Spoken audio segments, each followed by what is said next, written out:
सबसे बड़ी खबर पर सबसे पहले विस्तार में बात करते हैं। धूमाकोट बस हादसे का हाईकोर्ट ने संज्ञान लिया है। सरकार से 20 जुलाई तक इस बाबत जवाब मांगा गया है। 20 जुलाई को इस मामले की अगली सुनवाई होगी। बस हादसे में 48 लोगों की जान गई थी। बढ़ते हादसों पर नैनीताल हाईकोर्ट चिंतित है।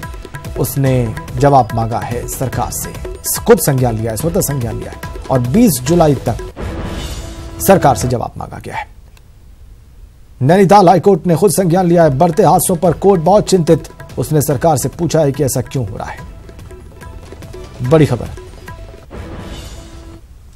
धूमाकोट में जो बस हादसा हुआ जिसमें 48 लोगों की जानें चली गई, उस मामले में माननीय उच्च न्यायालय नैनीताल ने आज स्वतः संज्ञान लेते हुए उत्तराखंड सरकार को और अन्य एजेंसियों को निर्देशित किया है कि वो 20 जुलाई तक इस मामले में अपना जवाब दाखिल करें और अगली तिथि उन्होंने 20 जुलाई नियत की है, जिसमें हाईकोर्ट जो ये दुर्घटनाएं हो रही हैं, हाईकोर्ट खुद इसमें चिंतित है।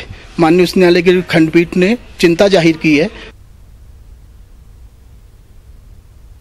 तो चिंता जाहिर की है नैनीताल हाईकोर्ट की खंडपीठ ने और सरकार से 20 जुलाई तक जवाब मांगा है। अगली सुनवाई इस मामले पर 20 जुलाई को होगी। बहुत परेशान, बहुत चिंतित हाईकोर्ट लगातार बढ़ते सड़क हादसों की वजह से। 20 जुलाई को अब इस मामले पर अगली सुनवाई होगी।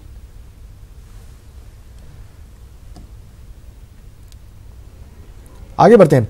ऋषिकेश चंबा हाईवे में ऑल वेदर रोड में भारी भूस्खलन हो रहा है। भूस्खलन के कारण वहां पर हाईवे में दलदल हो गया है और इसमें वाहनों का निकलना मुश्किल हो गया। भूस्खलन से ऋषिकेश और चंबा हाईवे कई जगहों पर बंद है।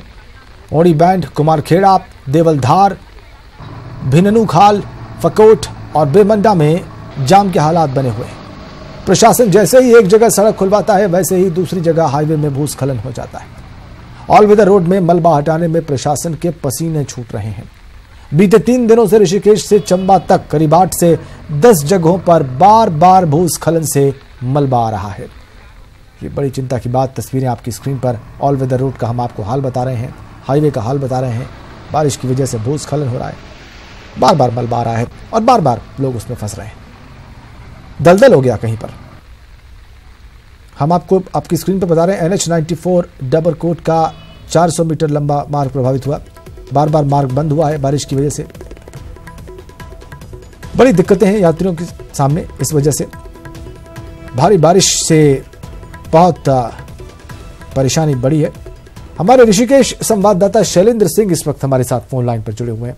शैलेंद्र, मार्ग कब बंद हुआ, कब ये मलबा आया, अभी फिलहाल वहां पर क्या हो रहा है? जी राजेंद्र, बिल्कुल मैं आपको बताना चाहूंगा कि जो ऑल वेदर रोड है उसमें जो ऑल वेदर रोड की कटिंग हुई है वो कहीं ना कहीं जो है मुसीबत का सबक जो है अब बरसात में बन रही है। जो मलबा है वो लगातार सड़कों में आ रहा है ऑल वेदर रोड पे और बीते 3 दिनों से लगातार एक के बाद एक जो है जगह जो है मलबा सड़कों पे आ रहे हैं और पूरा जो है सड़क जो हाईवे है वो जो है बाधित हो रहा है। जो वो मलबा है कहीं ना कहीं जो कीचड़ सड़कों में पैदा कर रहा है, जहाँ से गाड़ियों का निकलना बहुत ही मुश्किल हो गया। 7 या 8 ऐसी जगहें हैं ऋषिकेश से लेकर चंबा तक जहां पर जो है ये लैंड स्लाइडिंग हो रहा है और जो मार्ग है वो जो है बाधित हो रहा है। एक जगह पे जैसे ही प्रशासन इस मार्ग को खुलवा रहा है अगली जगह पे ये बाधित हो जा रहा है। तो कहीं ना कहीं दिक्कतें जो हैं लोगों को हो रही हैं और जो मात्र 2 घंटे का सफर ऋषिकेश से चंबा तक का था वो कई घंटों में तब्दील हो रहा है। कई बार जो है रात को ये मलबा आ रहा है तो लोगों को रात भर वहाँ पे रुकना पड़ रहा है। तो बड़ी दिक्कतों का सामना लोगों को करना पड़ रहा है। जी, आपको लग रहा है कि इसको क्लियर करने के लिए जो मुस्तैदी, जो चुस्ती दिखाई जानी चाहिए वो दिखाई जा रही है? मैं बिल्कुल आपको बताना चाहूंगा कि प्रशासन हालांकि कोशिश कर रहा है लेकिन नाकाम इस कोशिश में साफ तौर पर दिख रहा है, क्योंकि जिस तरह से जो है काफी बड़ी बड़ी चट्टानें यहाँ पे खड़ी हैं ऑल वेदर रोड में बनी है। जो कटिंग इस ऑल वेदर रोड की हुई है उससे जो मलबा आ रहा है एक जगह पर प्रशासन उठा नहीं पा रहा है, तब तक दूसरी जगह पे जो है लैंड स्लाइडिंग हो जा रही है। तो कहीं ना कहीं दिक्कतें बड़ी हैं, चुनौती बड़ी है प्रशासन के सामने, जिनसे निपटने की हालांकि कोशिश तो की जा रही है लेकिन अभी नाकाफी ये कोशिशें लग रही हैं। शुक्रिया आपका शैलेंद्र। कोशिशें नाकाफी। एक जगह अगर इस मलबे को क्लियर करने की कोशिश होती है दूसरी जगह आ जाता है। रात में भी कई बार हुआ, बारिश हुई, भूस्खलन हुआ, मलबा आया, ऑल वेदर रोड बहुत प्रभावित हुई, यात्री परेशान हुए, प्रशासन के पसीने छूट रहे हैं।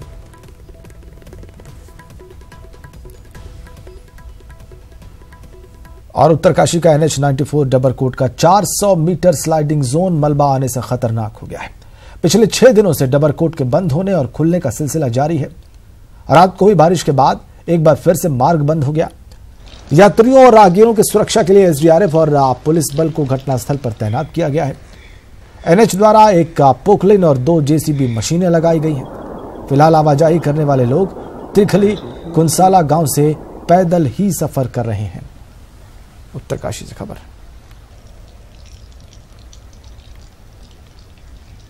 हमारे संवाददाता नितिन चौहान उत्तरकाशी से हमारे साथ फोन लाइन पर हैं। नितिन, परेशानी तो है वहां पर और भी कई जगहों से रिपोर्ट मिल रही है, तो उसको दूर करने के लिए जो कुछ हो रहा है वो दर्शकों को बताइए। देखिए राजेंद्र, ये जो NH 94 यमुनोत्री राष्ट्रीय राजमार्ग का ये 400 मीटर का जो हिस्सा है, ये लगातार अब डेंजर जोन में तब्दील हो चुका है। और ये जो पहाड़ी है डबरकोट के पास की, ये लगातार नासूर लगातार ये बन रही है। पिछले 6 दिनों से ये जो मार्ग है खुलने और बंद होने का जो सिलसिला लगातार जारी है।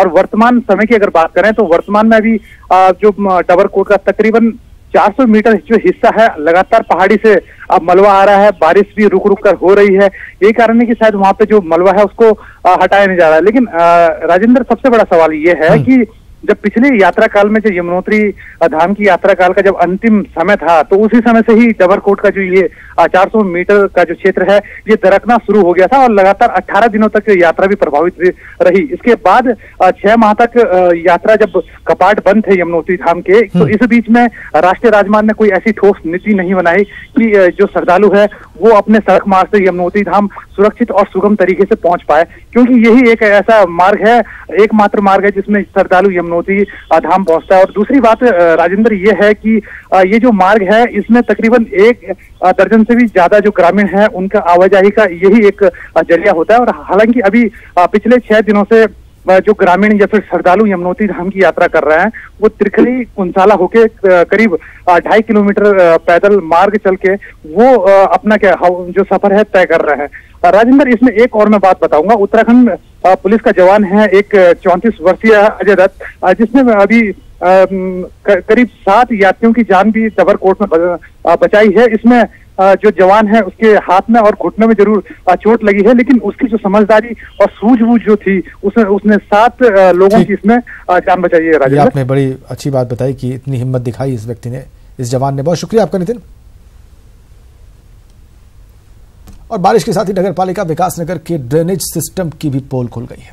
शहर भर में नालियों की सफाई न होने से हल्की बारिश होते ही जल भराव हो रहा है और इससे लोगों को खासी दिक्कतें झेलनी पड़ रही है। मामले में कई बार जिम्मेदार अधिकारियों को शिकायत भी की गई, लेकिन कोई सुनवाई नहीं हो रही।